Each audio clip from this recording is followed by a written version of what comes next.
हम सभी अच्छी तरह से जानते हैं कि पाकिस्तान की सेना कितनी बदनाम है। इसका अंदाजा इसी बात से लगाया जा सकता है कि वह बिना किसी दबाव के अपनी धरती पर हमेशा जघन्य अत्याचार करता रहा है और बेशर्मी में लिप्त रहा है।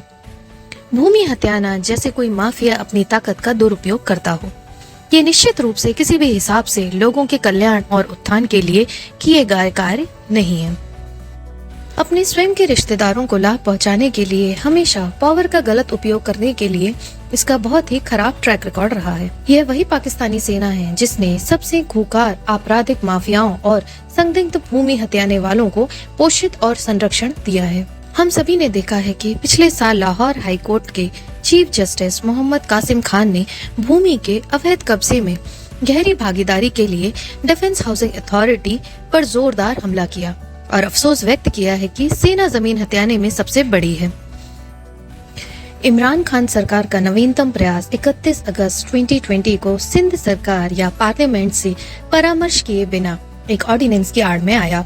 ऑर्डिनेंस से पाकिस्तान आइलैंड डेवलपमेंट अथॉरिटी ने तैयार किया कि बुंदल सहित बलूचिस्तान और सिंध के कोस्ट पर सभी आइलैंड्स पर पाकिस्तान का स्वामित्व होगा और उन्हें अनुसूची 1 में रखा जाएगा। ऑर्डिनेंस के अनुसार अथॉरिटी का नेतृत्व स्वयं पाकिस्तान के प्रधानमंत्री करेंगे। ऐसी खबरें आई है कि इस नए विकास को पाकिस्तानी आर्मी द्वारा ही दूर से चलाया जा रहा है।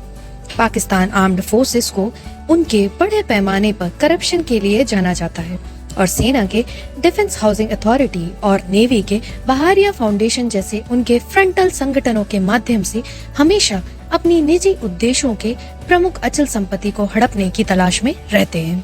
आयशा सिद्दीकी के अनुसार पाकिस्तान आर्म्ड फोर्सेस के पास देश की 12% भूमि है, जिसमें से 2/3 भूमि सीनियर आर्मी ऑफिसर्स के हाथों में है।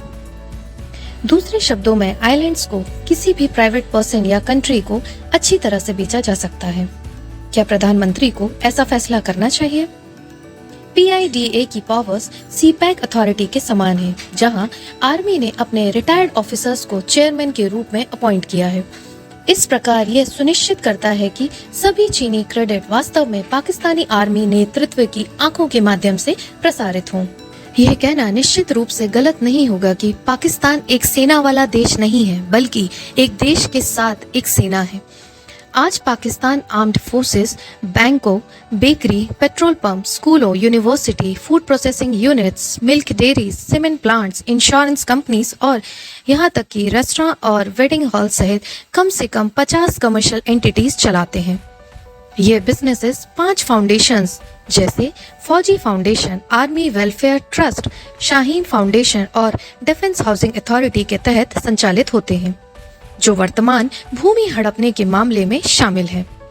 हम सभी जानते हैं कि कैसे 2017 में पाकिस्तान के पूर्व सेना जनरल राहिल शरीफ को बिना किसी स्पष्टीकरण के लाहौर में कृषि के लिए 90 एकड़ जमीन आवंटित की गई थी। इससे पहले भी हमने देखा था कि कैसे 2010 में एक आर्मी बटालियन ने कराची में गलत तरीके से 3500 एकड़ जमीन हड़प ली थी, जिसमें एक सदियों पुराना कब्रिस्तान भी शामिल था। Justice Athar Minallah Islamabad high court के चीफ जस्टिस ने इतिहास रच दिया है। उन्होंने कैपिटल डेवलपमेंट अथॉरिटी को रावलपिंडी में रावल बांध के किनारे पर पाकिस्तान नेवी के सेलिंग क्लब हाउस के साथ साथ इस्लामाबाद में मोनल रेस्तरां को गिराने और राजधानी में मरगला ग्रीन्स गोल्फ क्लब को जब्त करने का आदेश दिया है, क्योंकि यह मरगला हिल्स नेशनल पार्क की भूमि पर इलीगली बनाया गया था। इस प्रकार उन्होंने लगभग 8000 एकड़ ऐसी भूमि पर सेना के दावे को अवैध घोषित कर दिया है।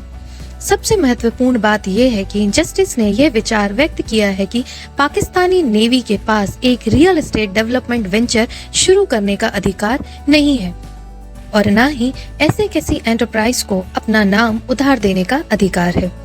शुरुआत के लिए पाकिस्तान के ऑडिटर जनरल ने मरगला हिल्स नेशनल पार्क की भूमि पर 79 जगहों पर अतिक्रमण की एक लिस्ट का खुलासा किया है। ये देखते हुए कि कई सरकारी निकाय CDA, metropolitan corporation Islamabad wild life management board आदि का दावा करते हैं। अथॉरिटी और परमिशन के जजमेंट के कार्य को कठिन बनाते हुए एरिया को कंट्रोल भी करते हैं।